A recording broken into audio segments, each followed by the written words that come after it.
We just watched the best night of college basketball ever today, capping it off with a great game. We're going to talk about it here on the show. I'm Stephen Gillespie of the No Ceilings team. This is the night shift.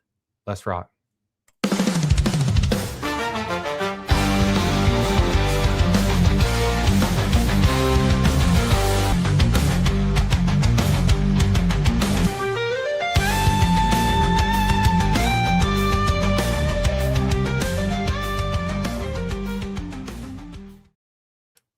Welcome to the No Ceilings NBA Draft Show here on the No Ceilings NBA YouTube channel. We are also on your podcast player of choice. And for those of you who don't know, this is the night shift where we break down the slate of Saturday. We might talk about the rest of the week, but why after what we just watched today?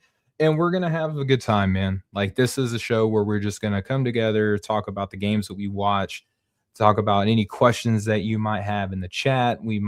I might just sit here and read you guys all in the chat having these fantastic conversations. I almost didn't want to go live just because everybody is already having the conversations that I want to have today. I'm just having fun catching up with what you guys are saying.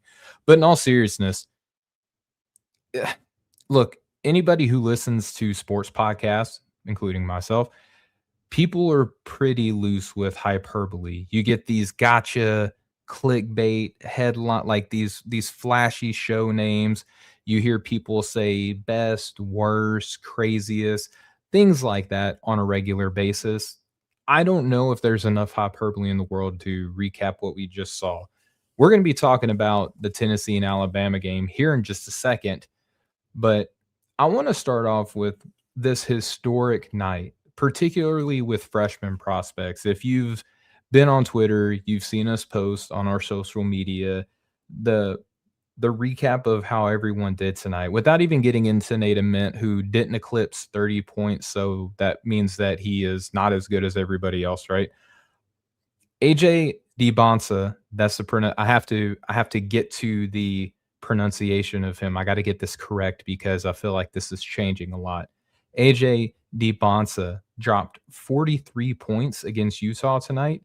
Keaton Wagler of Illinois dropped 46 points against Purdue. Kingston Flemings with a cool 42 points against Texas Tech. We're going to get into that game here in a minute as well.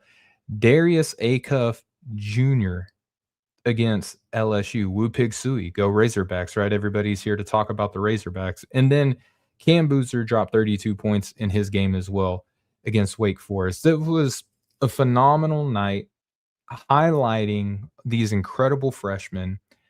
We're going to get into a little sub storyline of the Alabama Tennessee game here in a second, but this season is compelling for a number of reasons.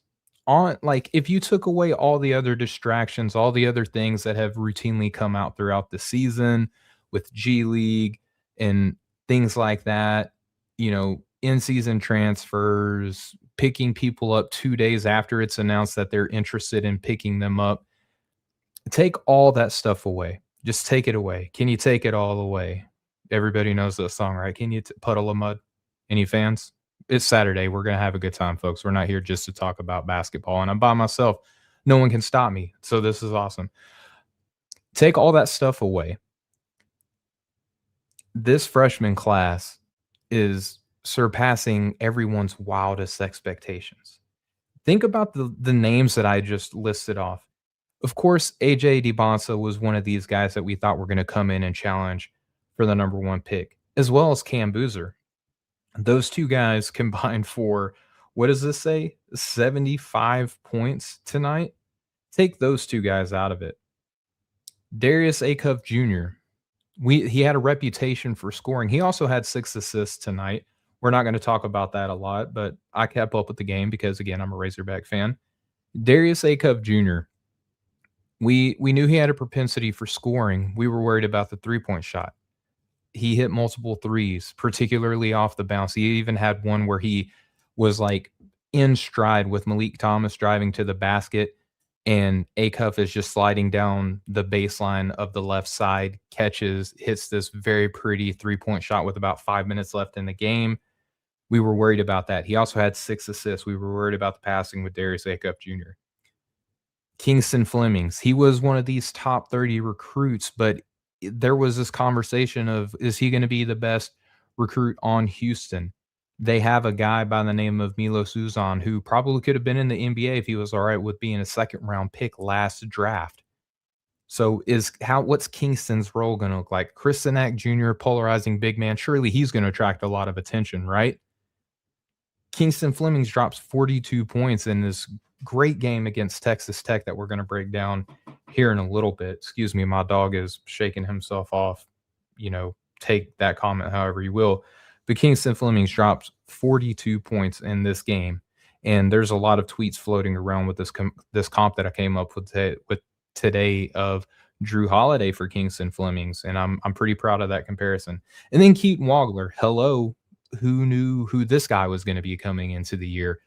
Wasn't even in these reputable grassroots ranking companies, publications, wasn't even in their top 100s. Two high major, everyone knows the story, two high major offers between Illinois and Minnesota. The Kansas Gatorade Player of the Year only had those two offers, goes to Illinois, drops a cool 46 points, leading his team without Kylan Boswell being present. So sole ball handling responsibilities fell on him. He has a target on his back. He's the guy who's going to stir the drink, hands down. We've seen it all season long. Still, against Purdue, a well-coached team, team with certain aspirations every year in, year out. Purdue is a pretty sharp school. Keaton Wagler, the freshman, pick and rolling this team to death. We're going to talk about that here in a minute too. I just want to lead the show. Talking about how impressive the freshmen in this class are, how special they truly are. And that's just the tip of the iceberg with this draft class. We're going to get into it. All right, so the game that we're going live immediately after, right? We're going to start with this game. We're going to bounce around. And again, if you guys have questions in the chat about the games that we're breaking down, questions about rankings, whatever, no one's here to stop me tonight. You can ask me whatever you want. It's all fair game, okay? Well, within reason, guys. Come on. All right, so Tennessee against Alabama. Now, no Amari Allen for Alabama, which took a little bit of wind out of my sail when I got to this game. I probably should have known coming into this game that Amari might not play. No Aiden Holloway. Personally, I didn't necessarily care about that. I really wanted to watch Amari Allen, especially to see how he would respond on a night like tonight. Another freshman prospect who had an opportunity to drink whatever was in the water, go out here against another freshman in Nate Mint and just put on a show. I'm bummed that we didn't get to see that. But Amari Allen, I just wrote about him over at NoCeilingsNBA.com. I broke down questions and concerns about his usage and how his ranking within the 15th percentile among all first round draft picks. That's going to be a point of contention for a lot of people. I wrote about how his game breaks down, some of the things that we worry about and things like that. We didn't get to see the game, but to Norin Rad, the Silver Surfer himself of the Fantastic Four, Norin Rad said Nate did have a great game, though. That lifted my spirits. That truly did. I don't know if there's another prospect that the draft community at large has been a little bit more disappointed with. Maybe Neil Abdalas. We're going to talk about him in a little bit. But again, Nate Mint came into the season with grand expectations, a lot of them unfair. Many of them, most of them, if not all of them, even from his own head coach, the expectations put on Nate Mint this season, by and large, have been unfair. And a lot of people, I will be one of the first people to raise my hand up whenever it is time for me to say that I am a part of the problem or I'm a part of this group of people that I'm going to be talking about here on the show. Written him off. Disappointed. One of the most disappointing prospects within this class. But if you look at what he's been doing recently, a lot of things have been going right with him. He's built in a lot of momentum. He's doing a lot of the things that we were wanting to see. Now, is he blocking shots? No. But I mean, come on, we can't ask for the world, right? But for a guy who was lauded, was praised, what teams, evaluators, coaches, media personnel, what we all were drooling, tripping over ourselves for was the shooting. Where's the shot? If he's a shooter, why doesn't he shoot? Where's the touch indications? Even if he's not hitting threes, I mean, come on, he's had nights where he struggled from the free throw line. He's had struggles from mid range. Not tonight. Not tonight. Nate Ament led his team in scoring with a season high 29 points on 10 of 20 shooting. He was 2 of 3 from deep, and he was 7 of 9 from the free throw line. He had 7 rebounds. Now, that's something that we've seen Nate Ament do all season long. Great rebounder. Fantastic rebounder. One of the things that a lot of us were super excited about was the fact that Nate Ament, he looked really skinny in high school. First game for the Tennessee Volunteers, looked so much better physically. Looked like he was ready to handle the rigors of a grueling and demanding NBA season a little bit. 7 rebounds for Nate Ament tonight, 3 assists. Now, again, no steals, no blocks. The stock numbers with him, that's going to be the next thing that I want to see. But it's great that we're seeing him step into the scoring role. Against Alabama, he was hunting. The passiveness that we've seen from Nate Ament this season, the how quick he can be to defer to guys like Jacoby Gillespie, my cousin, right? Jacoby Gillespie, seriously, no relation, last name Gillespie. I have fun here. Jacoby Gillespie, no shortage of confidence, no shortage of the fact that he can come in and make things happen. One of the better scorers on this team, one of the more consistent scorers on this team. Nate Ament has been so happy for the majority of the season, just letting Jacoby Gillespie cook. Nate Ament was hunting people. He was hunting LeBaron Philon, backing him down in the paint. He was backing down other people as well. He was going after Jalil Bethea in the moments that he was in. He was going after Houston Millett in the moments that he was in. He was looking for these guards and facing up and hitting jumpers over the top of them. He was getting to these mid-range shots and hitting jumpers. He was driving to the basket tonight. A lot of us have been displeased with the level of calls that Nate Ament will get on the season and has gotten on the season, but he was aggressive tonight. He was attacking the basket with, for my wrestling fans out there, some ruthless aggression. Was going in and drawing fouls. Brady Itz in the chat says Nate Ament block a shot challenge impossible. Yes, this is going to be the next step. Again, we can't ask for the world in one night, but we did get a 29-point scoring performance. Again, I don't know what's in the water in the world. I don't know if this is crazy cold storm that's projected to hit all up and down the East Coast. Please be safe out there for all those who are being impacted. It was an incredible night for Nate Ament tonight. Truly, truly dominant scoring performance from him. Mature, aggressive, just did not want to settle, refused to settle in this game. We could talk about Jacoby Gillespie, but my cousin, he did things that he normally does. He was only 8 of 20 from the floor, 2 of 9 from the three-point line, 6 of 8 from the free throw line. Had 4 assists, 2 turnovers, 3 rebounds. It was very Jacoby Gillespie game. They don't win the game with him or without him, excuse me. And there's a reason why the game was close. He kicked the ball out of bounds in the clutch earlier today. So there's that. Now let's get to Alabama.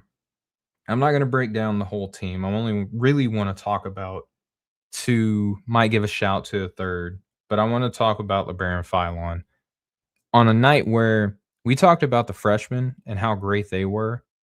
But a lot of these dudes that popped off tonight are guards. We're going to talk about the return of a guard today and how great he looked in the brief moments that we were able to see him. LeBaron Philon dropped 26 points on 7 of 21 shooting, 7 assists to 3 turnovers, 4 rebounds, and a steal. He was only 2 of 9 from deep. A point with him, excuse me, while my phone's going off. I thought I had it on do not disturb, but apparently my phone doesn't listen. That's okay. LeBaron Philon did a lot of good things tonight, but there are still things that are concerning with him. That 2 of 9 from deep tonight, not all of these were impossible looks. He had some very clean looks tonight. Jumper fell flat. The scoring efficiency was not there. Played against Tennessee. Estrella, he might not be an NBA big man, but he is very sound at the collegiate level. I'm very impressed. They also have Okpara in the paint. They have Carey. They have Brown. There's a slew of big men that Tennessee will absolutely pummel you with. And LeBaron struggled tonight. I talked about how Nate Ament really went at him on the defensive end. If LeBaron wasn't drawing fouls and going 10 of 11 from the free throw line, which I understand is a part of the game. I get that. But some of his passes were pretty errant. A lot of the assists that he has are what I would call like scripted reads. There was the passes that become advanced, that's where a lot of his turnovers are. He had one where he was trying to force a bounce pass in. I forget to who it was. It might have been looking at the names, I think it might have been Sherelle where he was running a pick and roll over to the right corner. Really looked to do like this, a lot of English on this, like kind of wrap around bounce pass to Sherelle in the paint, and it just ended up being a turnover. I worry about his translation, especially in light with the other guard performances. I think that he is draftable. I think that he is a first round guard. I don't think he's lottery. I don't think he's top 10. He may not even be top 20. I think there's a conversation to be had about how close he and Christian Anderson are. I think I'm starting to get on that Nathan Grubel train of recognizing Christian Anderson, even though he didn't have the best of nights tonight. But he Philon did enough. There's this newfound chemistry that he's having to come up with Charles Bediako. That's where the majority, I would say, of his assists came from, was just throwing the ball above the rim and allowing Charles Bediako to come down with it. If you take away these lob passes to this giant who just got done playing for the G League and was on a two-way contract with the San Antonio Spurs not too long ago, you take that guy out of the picture and the way that they were running their offense, it looks a little bit different. But again, without Amari Allen, without Aiden Holloway, probably their second and third most important players on their team, respectively, at least on the offensive side. LeBaron still did a lot. Some of the concerns that I have with him, I'm not tripping over myself to draft him this season. I'm not. If I'm a team that has multiple picks and I can get him in that 20th range, then you can start kind of talking me into it. But the playmaking, I don't feel as advanced. He has gotten a little bit tougher, but he's still a little bit slim. There are things that I worry about. And again, that 2 of 9 from 3, that's kind of where I think some of the truth and the areas of concern are with him. Now, I want to talk about Charles Bediako. Now, he is just the next player in line of, James Najee, players like that, players who have either been drafted or people who have spent multiple years in summer league team, have been a part of NBA teams or G leagues coming back to play college basketball. The Charles Bediako story got really expedited. There's this report of something of a restraining order that had somehow allowed him to be able to kind of parlay that to be a part of the team. I'm just going off of my memory of the commentary. I haven't delved too deep on that. I'm not even going to give like you know, a breakdown, a thorough analysis of how it happened. But here we are, Charles Bediako, after a couple seasons of not being in college basketball, is back He came off the bench. He played 25 minutes. The first play that he was in, he sets this, there's a baseline out of bounds play for the Crimson Tide, and he sets the screen, slips it, goes in for a dunk. This Bediako's a giant, dude. 13 points on 5 of 6 scoring from the field, 3 of 4 from the free throw line, 3 rebounds, 2 steals, 2 blocks. One of his points are just like driving and dunking. There are things that he is doing or that he did in this game because he should be playing professionally somewhere else, right? Or at least working his way up to play professionally. And he is the first one of these like new wave of guys who have come in. BYU, the big man whose name is escaping me, he is the first guy who have been brought in and has played well. These other guys who have come in, they've played sparingly, and even when they have played, it's not grand numbers. So it's almost led to this numbness of the fact that, well, we were mad about these guys being able to come and play, but they aren't playing very well. So maybe we just kind of allow this to happen. That's kind of, we're getting very apathetic in the way that we've been looking this. But those of us, and I say us because I would lump myself in here too, those of us who think that there has to be some sort of line of delineation where you say, hey, look, you declared for the draft. You have played multiple years of summer league. You have been a part of a G League team. You've had a two-way contract in the NBA. You declared for the draft. You've broken past the deadline. You shouldn't be able to play anymore. Yet here you are. Now, again, with these other players who have come in and not played well, apathy has set in. Bediako might be the first player that we've seen utilize this route to come back and play in college basketball.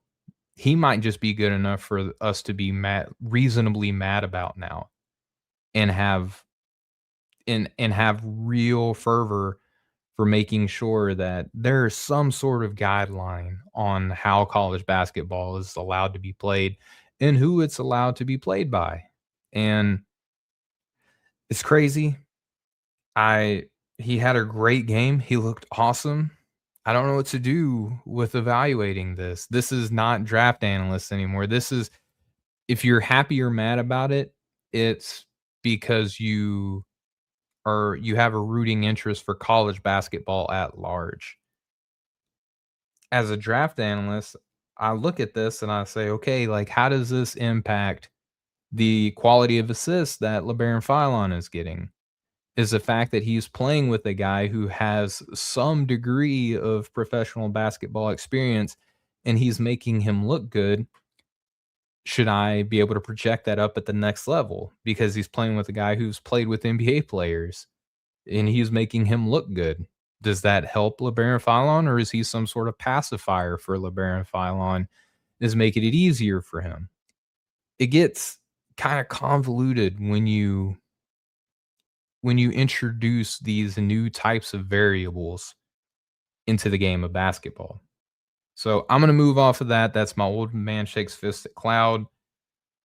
The Tide only lost by 6 points. It felt like it could have been a lot worse than that. And I do want to shout out Latrell Wrightsell, 14 points. He was only 2 of 6 from 3, but his mid-range shot looked awesome. A guy who he kind of plays like that young blood role from seasons past. He just looked really good in this game, like a great supporting cast. Jalil Bethea looked like he was all right for the 7 minutes that he played. I was kind of shocked that he only played those 7 minutes, but that's where we're at. So, hey, we got a super chat in here. I don't know how much this is, but W Pacers BR sent us 109.90 of whatever this currency is and says, in your opinion, what would be the best pick for the Pacers in the next draft? Which player would fit best along Halliburton and within Rick Carlisle's system? I'm personally rooting for AJ Dybantsa. Go Pacers. Shout out to W Pacers BR. You're a regular who comes in and throws in these super chats. We appreciate it. Um, yeah, I think Dybantsa would look awesome in Indiana playing that up and down. He would be a great coach. He would be coached great. I could see Atlanta being an interesting team. I could see Sacramento being an interesting team, even though the Kings are going to Kang more times than not. There's a part of me who just wants me to see him in a spot where he kind of has to put the team on his back a little bit. I know that sometimes that makes rookies turn into something that we don't want to see them turn into. I kind of want to see that, but I also understand that AJ is a fantastic teammate, and I think that he he's got a real shot to make it no matter where he goes. All right, so we'll transition from that question and from that game. Did you guys know that in the midst of all these freshmen who had these fantastic scoring performances, did you guys hear about Mikel Brown Jr. coming back to play college basketball today? Well, he did. Great game. Looked awesome. It was kind of scary to one that he has missed so many games with this back injury, and you always get excited whenever you hear that a star player of Michael Brown's quality is coming back. But when you see him shooting and running around, even though he's shooting, the shooting looks good. He's running well. He doesn't look labored in any of his movements. You see the little back brace on his back, you still get a little nervous, like, ugh, I if he's got to play with that, how good is he going to play? Is he going to start? He started.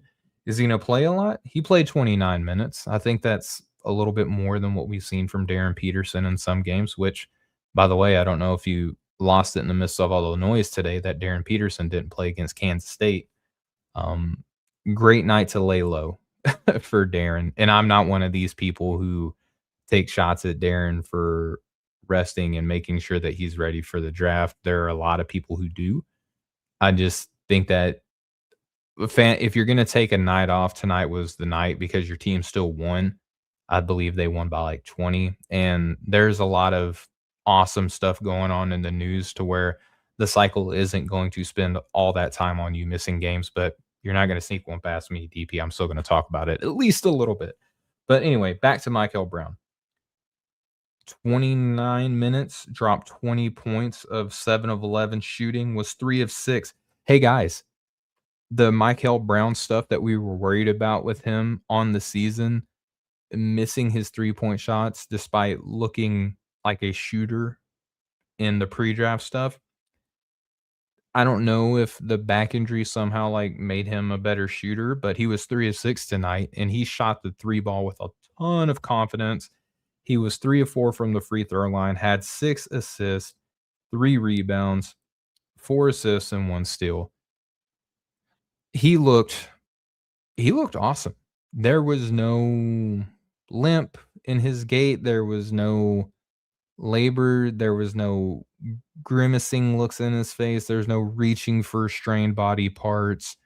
They did show a clip of him on the bike whenever he came off the bench for a little bit just to kind of stay loose and stuff. But man, when he was in the game, he looked fantastic. I mean, you're looking at a confident guy who shot deep threes and connected them, attacked the basket, played through physicality with coming off the back injury.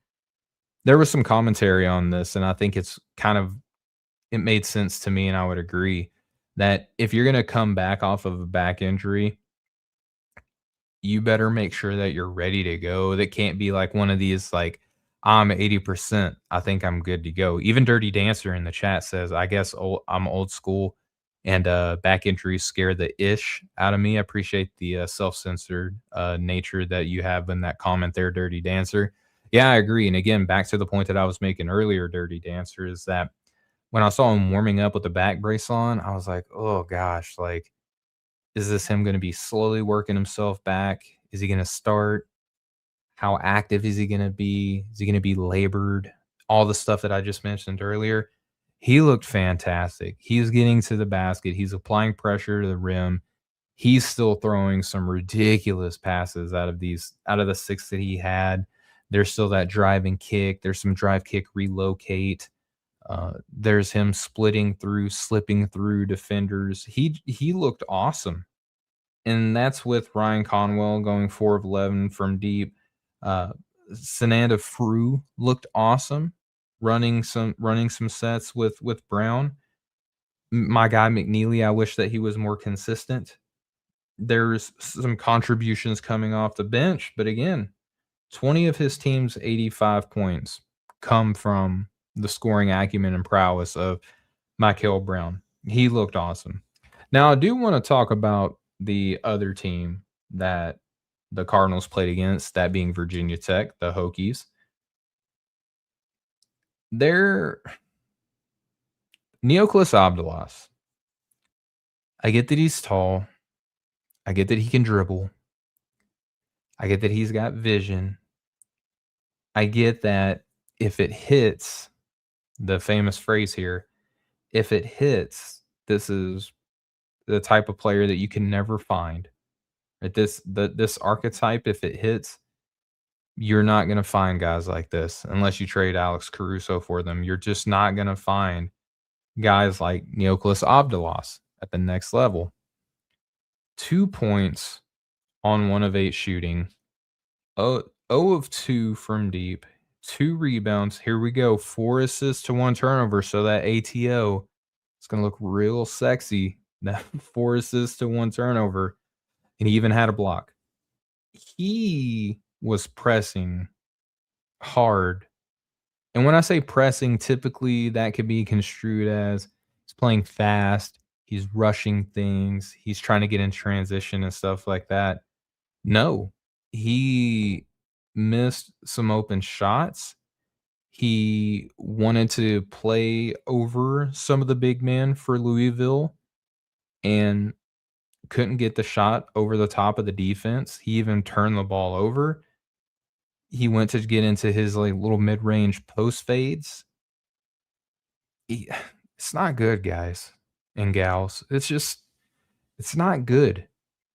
And I think there's going to be like this appeal to him because of the size, because he can dribble, because he's coordinated, and he's got good vision. Again, that 4 assists to 1 turnover, that height of eye advantage that you get from a player of his size is rare. You can't find that. But if you don't offer anything else as a scorer, 1 of 8 against Louisville, not the most hard-nosed team out there in college basketball. They're not slouches, but I mean, come on. 2 points on 1 of 8 shooting. He's had some that big game that he had against Providence, that's that still happened this season, but it feels like eons ago. And I see Dirty Dancer in the chat. He's worth flyers in the last or late 30s, I think. I'm still having him in like this late first round range because, again, like if I'm picking 30, like if I'm the Washington Wizards and I land a top 3 pick and I draft AJ Dybantsa, Darren Peterson, or Cam Boozer, and I have my second pick, the last pick of the first round, and I draft Neoclis Abdalas, I can live with that, right? But if I only have 1 pick in the draft and I'm taking Neo and I need a guard, that's a scary proposition. It really is because he's not really going to offer you anything on the defensive end to make the size kind of viable. The offense is kind of comes and goes, and he's not consistent, but he can make passes. He can make passes. Amani Hansberry is a guy who Corey Tulaba of the No Ceilings NBA crew has really been kind of being 10 toes down with. He's on the train, as he said on the show with the Field of 68, the collaboration show that we have with Field of 68 with us and No Ceilings, the ground floor. I tuned into this game with a little bit of like, okay, show me something, Amani. He came on later in the game. He connected on a couple of threes in a row in kind of like this last few minutes stretch of the second half, but prior to that, he was aggressive. Now, when I said pressing earlier and how I laid it out with Neoclis Abdalas and how people can misconstrue the word pressing and think that it's a tempo thing. For Amani, it was. He wanted to be aggressive and attack the paint. He wanted to get shots off. He wanted to drive and finish and draw contact and stuff like that. He was 1 of 2 from the free throw line, which was weird that he was as aggressive as he was, but he only got 2 free throws on the night. He had 7 turnovers, again, getting into that pressing nature where it felt like he was forcing a lot of his offense tonight, but you still see the outlines of what Corey is putting out there, and I think that there's some footing to what Corey is saying because, again, the last few minutes, having a guy of his size, I believe he's listed at somewhere between, like, 6'7" to 6'9", but when it comes out of the wash, we'll know what it really looks like. But he is like one of these swing forwards who plays big and does a lot of, like, hard-nosed stuff, but he's worked to do some of the more finesse things with, like, the passing feel, the shooting touch, doing work off of the bounce. You see the outlines of some of that in a game like this. I still need to see more, but having this dedicated look, I saw some things that I did like. Again, those closing minutes, that shooting touch that looked promising. His effort on the defensive end was pretty consistent all throughout the night. The offense, though, is gonna be the swing thing. Like, is the three-point shooting true? Can he be relied to do anything off the bounce? Or is he gonna be one of these, like, undersized fours who gets by on hustle? It's a completely different outlook depending on which kinda archetype he's gonna be sold under. And I do see some folks in the chat saying Abdallah should be a top 25 guy at least. Is he a guard? He needs to come back to school. Um, kind of think that the whole come back to school, like, eventually someone's gotta be drafted in the draft, right? I don't think it's gonna be all seniors from, say, pick 25 all the way through 60, because you still have to consider who's going to be in future drafts. Do I feel like I'm going to be good enough next year to be drafted in the same range? I'm having those kind of thoughts with folks like Dalen Swain, who could come back and play another year of basketball and could make quite a bit of money in college, but is he gonna be drafted in the same range? Because if everyone goes back, then you're still kinda having to wrestle with where you fall in a draft class. Even if next year's is not as good as this year's, if everyone goes back, then you're gonna have to deal with the fact that there are gonna be unknowns. There's gonna be Amari Allenses and Keaton Waglers and stuff like that. There's gonna be people who rise up in the ranks. I'm a big Joe Philon guy for next year if you want a name to look out for. And he's not ranked very high, but I've seen him play in person. I think that folks like him playing above where he's projected to be, like, that's what bolsters a draft class, right? As for Neo, like, he tested last year. I think he went to play college ball this year. I think that he would probably test again this year.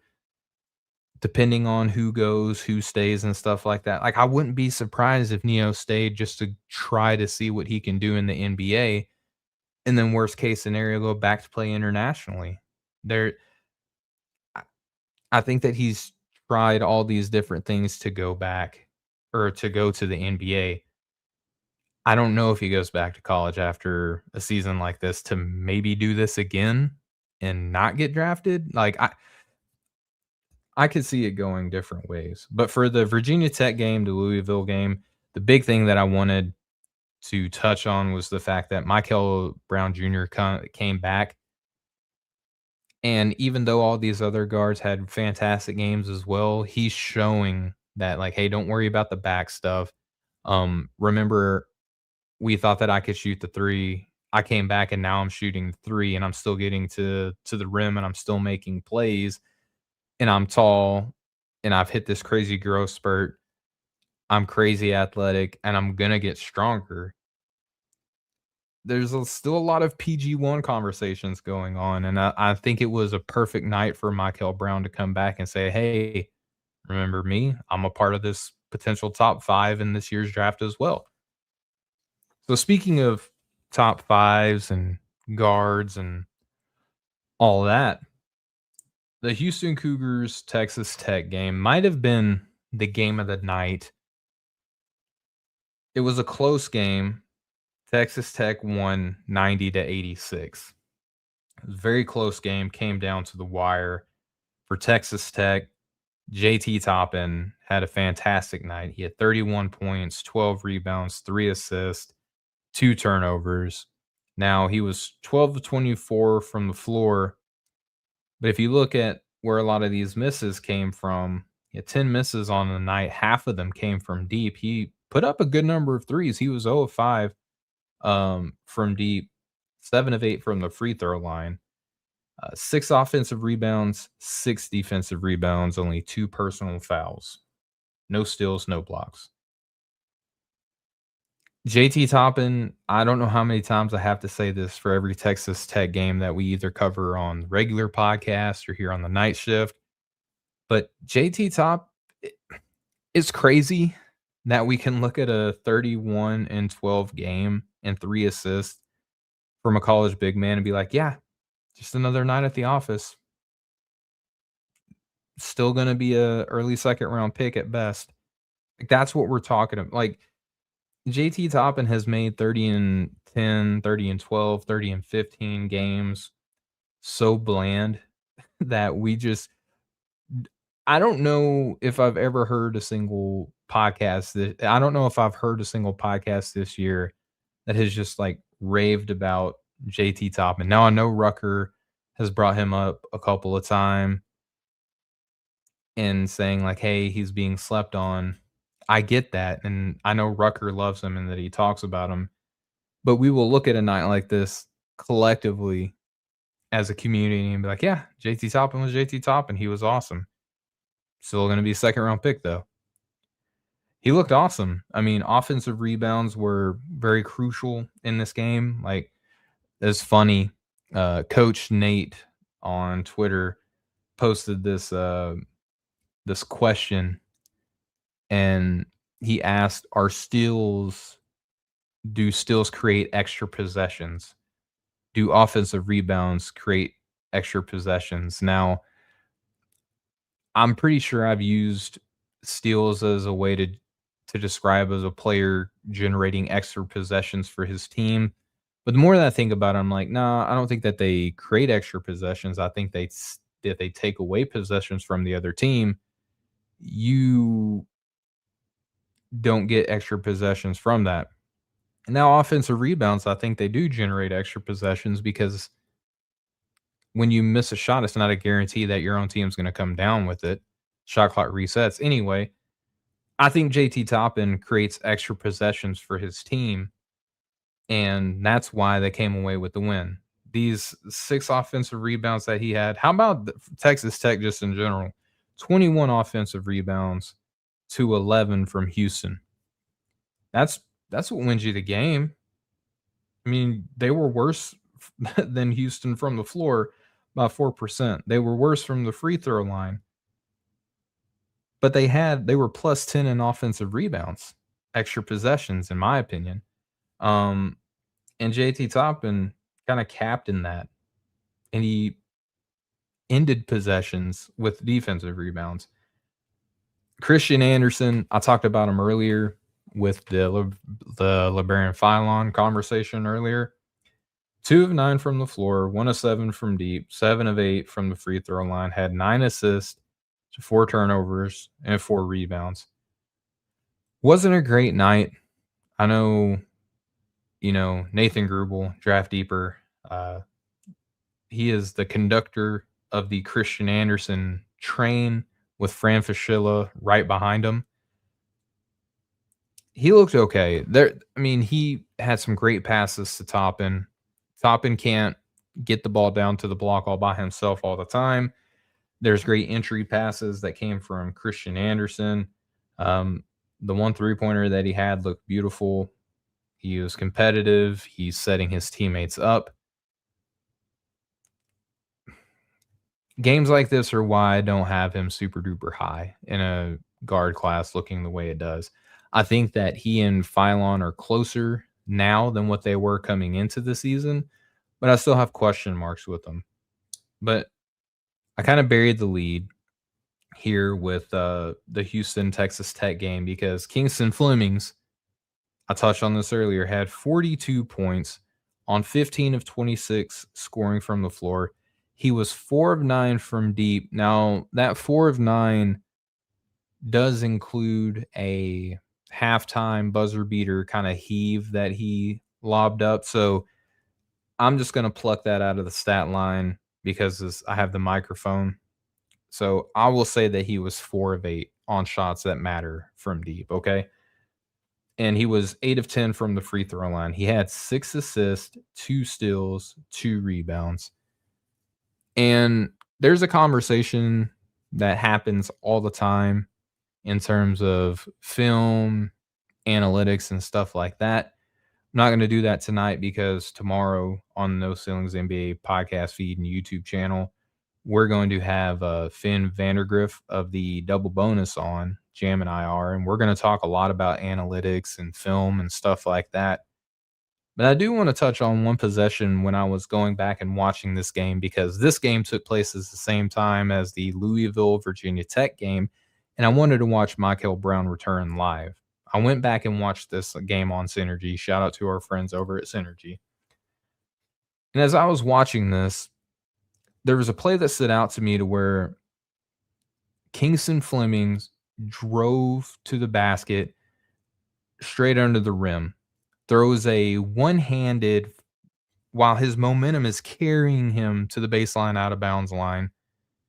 He's falling out of bounds, jumps up off of 1 foot, throws this beautiful like laser whip pass to the left wing of Milo Suzan. That ball works all the way around to Emmanuel Sharp, who drops in, hits this like floater push shot over the top of the defense that kind of chipped into his 20 points that he had for tonight. That play by Kingston Flemings set the play up, but that's not going to fall underneath any statistical category for him unless you like hand track paint touches. But there's no automatic tracker, there's no automatic ticker under the majority of analytics that are going to credit that play to Kingston Flemings. You're just not going to see that. And you're not going to see it on most highlight reels because if you're a highlight person, nothing that Kingston Flemings did on that play directly led to either him scoring or to the very next guy who touched the ball to them scoring. So you really have to do your homework on plays like that. And you have to do your homework on guys like Kingston Flemings, who essentially has become the guard version of Cam Boozer. Shout out to Rucker and Nathan, who were having that conversation in our Slack chat earlier today. Because Kingston is just a steady onslaught of all aspects of the game. There wasn't like this crazy flurry that Kingston had, this ridiculous stretch to where he's just saucing up the defense or doing anything crazy. He's just putting his head down and grinding. And that's not to say that he's not been athletic, that he's not bendy or flexible. I feel like I have discredited him a lot in that regard to where I don't feel like he is as athletic as Mikel Brown Jr. But that's okay because he's still athletic.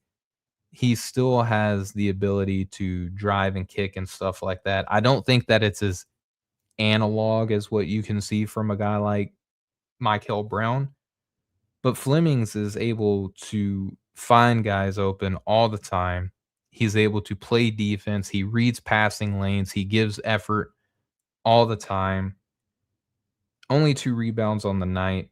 Still, you see him, his fingerprints are all over the game. And some of the stuff that he was doing, like getting to the mid-range. How many of the guards who went off tonight, and I'm going to answer this question, but how many of the guards who went off tonight are solid from that mid-range, like these elbow pull-ups, these like 1-2 cross dribble, step back mid-range fadeaway shots? if you look at the guys who went off tonight, they all were able to get to that shot, just like Kingston Flemings did tonight. He was ridiculous. And the three-point shot was there for him too, which the volume has been moderate at best, but the efficiency has been really good. 4 of 9 by way of box score, take away the half court heave, 4 of 8 on the night. He hit tough threes too. These aren't just wide open catch and shoot looks that he's putting up. He's hitting shots off the bounce. He's creating shots for himself. And he understands that when he plants his feet into certain areas of the court, he knows where his guys are and he knows how to get them the ball. Just a fantastic game from him tonight. Let's move on because we still have tonight was crazy. Tonight was ridiculous. That was the last full game that I think that we're going to break down. Let me look at my paper here. What all am I going to be talking about? I got the North Carolina game. I got the Illinois game. I've got the BYU Utah game, and I got the Arkansas LSU. We're not going to do full game breakdowns. I'm going to kind of focus in on the big performances of the night. And I want to start with the UNC game because I watched the second half. I didn't watch the entire game. Those who know, I have 4 kids. I have a wife. I've been married for this March will be 16 years. I have a lot of stuff that I'm trying to do throughout the day while still preparing for shows and stuff like this. I watched the second half of the game from Caleb Wilson, and I'm going to touch on this quickly and I'll move on. I'm going to be writing about him on Thursday, and Caleb is doing things that I don't think that he's getting a lot of credit for. Now, he was 20 points on 8 of 12 shooting from the floor, 4 of 6 from the free throw line. He had 4 rebounds, 2 assists, 2 steals, 2 blocks. A lot of people will tell you that his game is predicated on athleticism, and a good bit of it is. I'm not going to sit here and tell you that he doesn't do anything athletically that helps him. But if we're talking about NBA players, you typically want good athletes, right? But to say that Caleb only does athletic things, I think is a bit overstated. The 2 assists that he has, like, he has good passing feel. Now, I'm not saying like on-ball creator, primary initiator. I'm not saying that he is Paul George with a basketball in his hand or anything like that. But to say that his game is predicated on athleticism, I think takes away from some of the natural vision and passing instincts that he has. He is not an initiator, but he can be a connective type of a passer. He understands where his teammates are, especially other bigs. Whenever he's running these 2 big lineups with Vasar, he knows how to find him. And these are not just like gimme passes that he's doing either. And then if you look at the shooting touch stuff with him, saying that his game, and I get it, he's got like 60 dunks or something like that. I get it. I get that there is bounce and he's strong and he's coordinated and he can do these rip through euros and is a nightmare in transition. He had one play in this game where, oh my gosh, where I don't know how he gets the ball to fall to him because Derek Dixon throws him like this football pass, and Caleb Wilson looks in this over the shoulder catch, and in 2 steps is trying to gather the ball while stepping and doesn't even really have possession of clean possession of the ball, goes up and kind of juggles it into the basket. Like, it wasn't lucky that the ball went in, but it's just silly how coordinated he is and can just make wild stuff happen that would otherwise be a turnover to Derek Dixon. But let's not ignore the fact that he can dribble and get to these ridiculously high level of difficulty mid-range shots. They're true shooting indicators that at some point he can be a respectable 3-point shooter.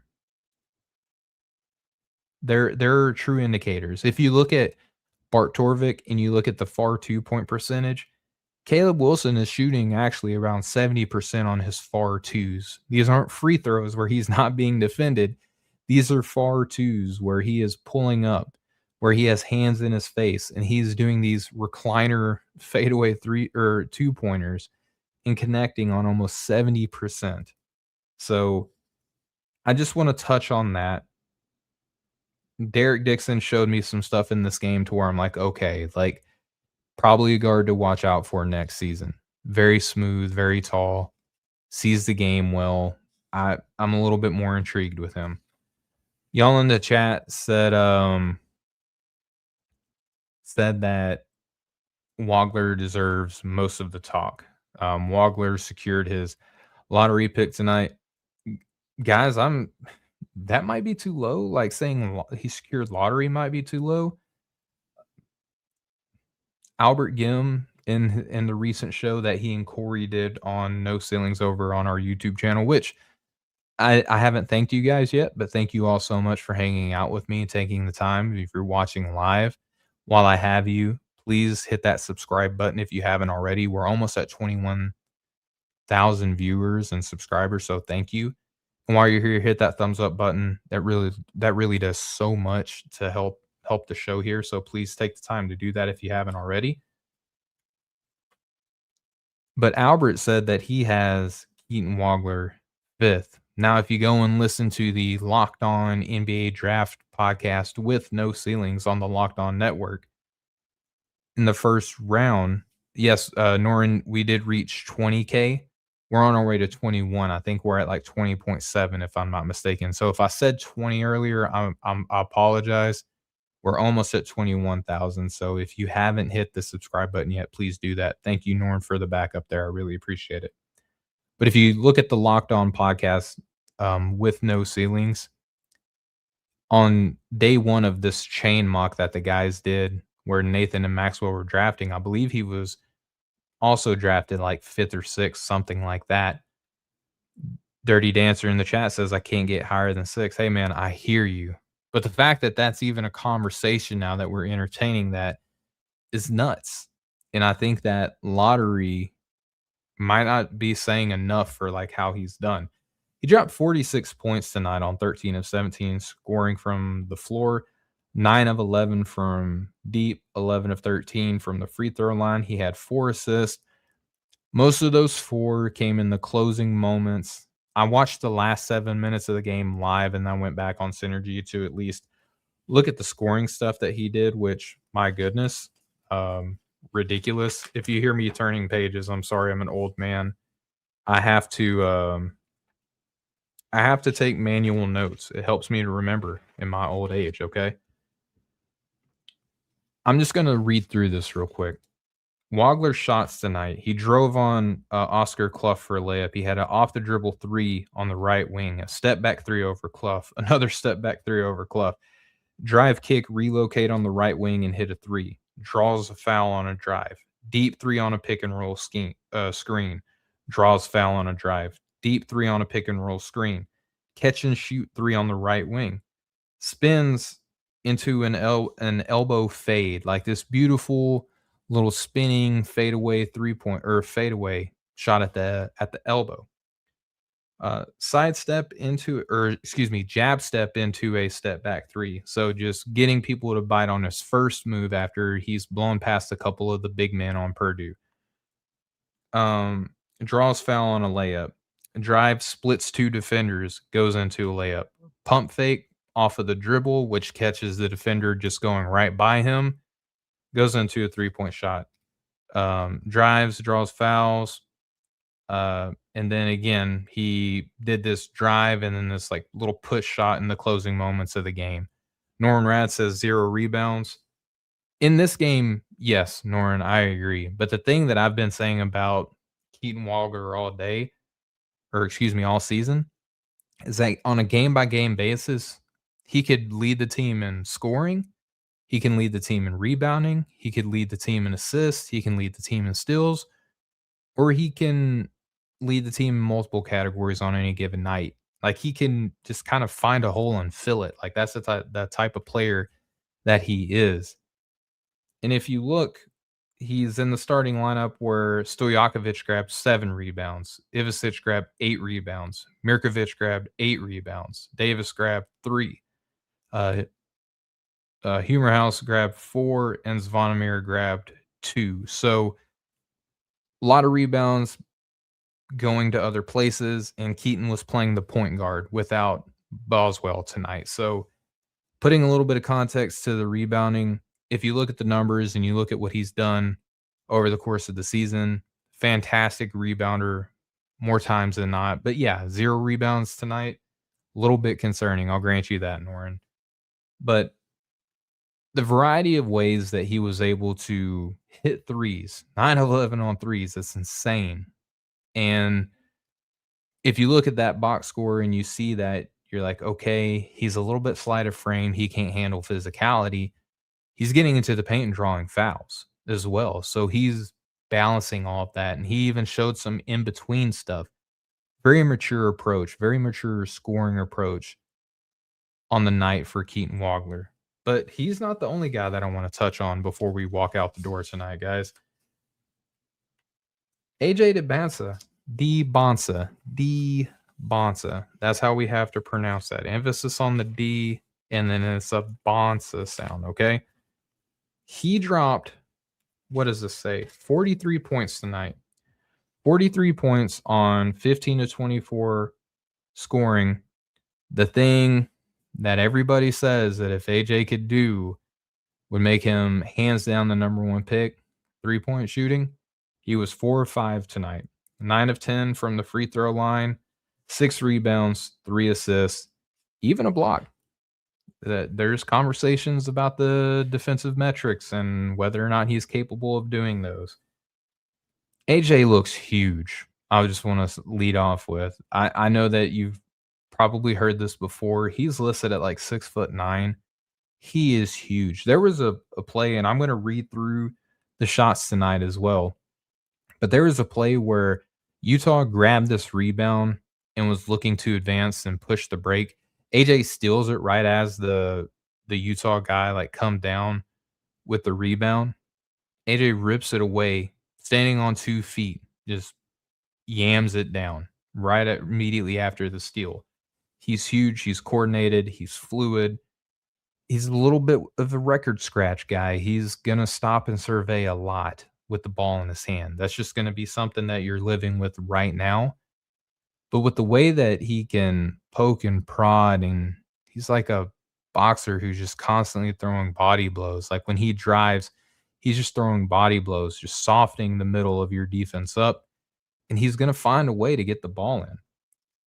Of the 43 points that he scored, I'm just going to read through the possessions. I went back on Synergy and watched the scoring possessions. Check this out.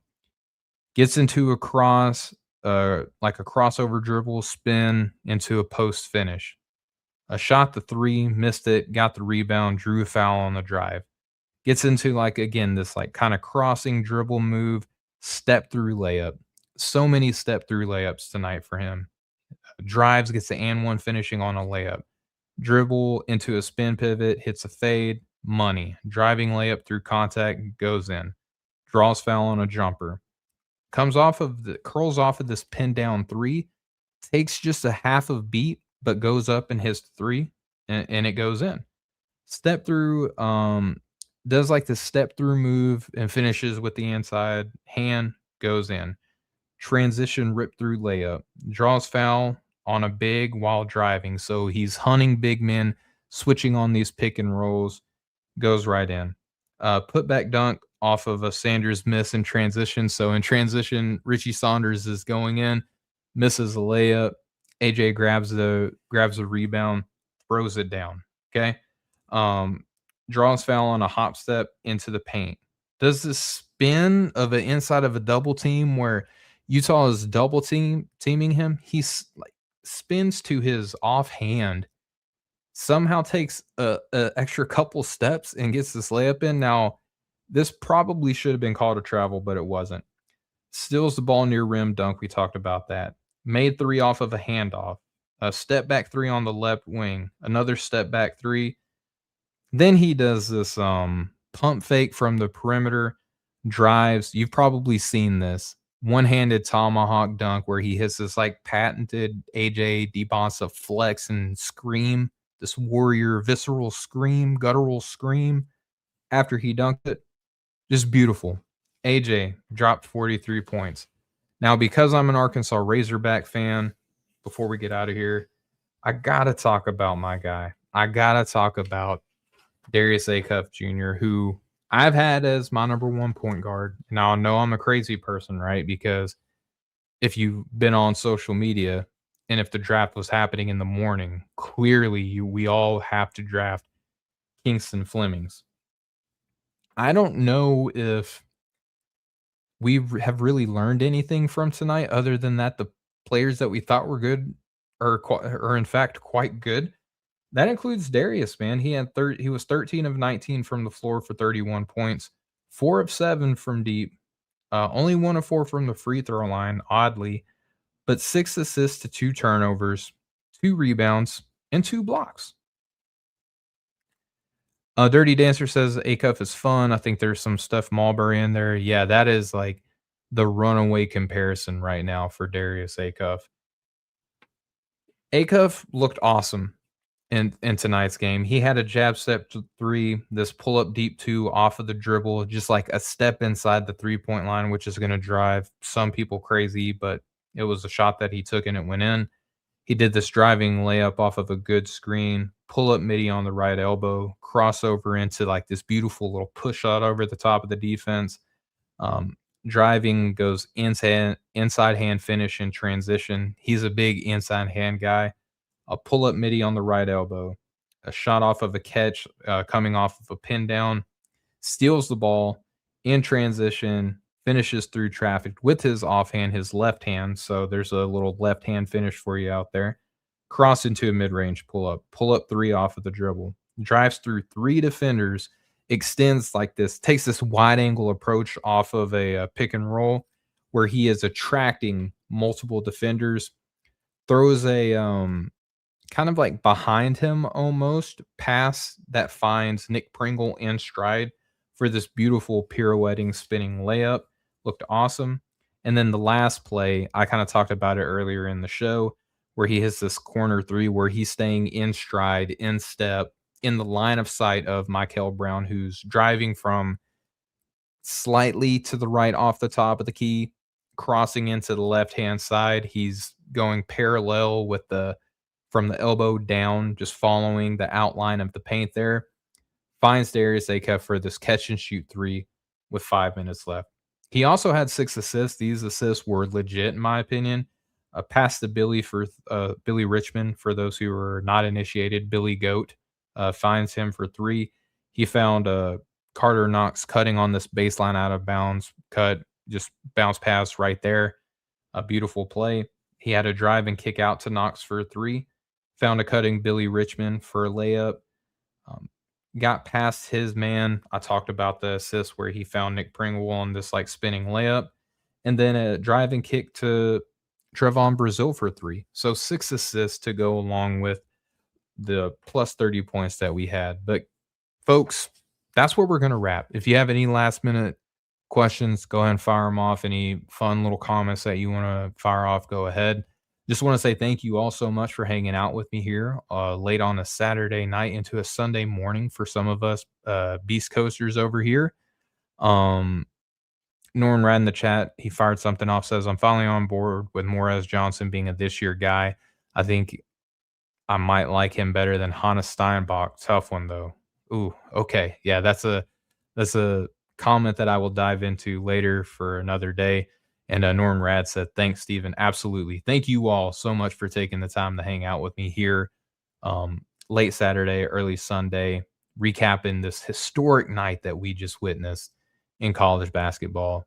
Freshmen were crazy. The guards were crazy.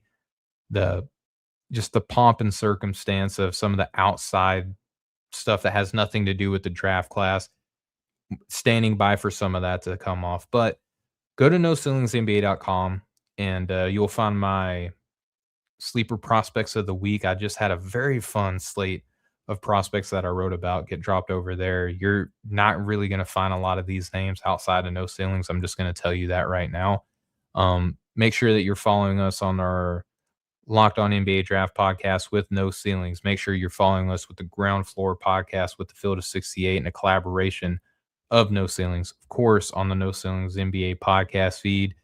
We're on NBA TV. The guys just did the warm up last night, if memory serves me correct, where we had both the Tylers and Corey break down the NBA and the young players. So keep an eye out for us because we're on NBA TV too, y'all. We're all over the place and we're not going anywhere. Tyler just did the Kevin O'Connor's podcast with Yahoo. We're popping up all over the place. So make sure that you're following us on social medias at NBA TV and just keeping up with the work. And we love you all. So without further ado, for the rest of the No Ceilings crew, I'm Stephen Gillespie. This has been the Night Shift, and thank you all so much for hanging out with me. Much love, y'all.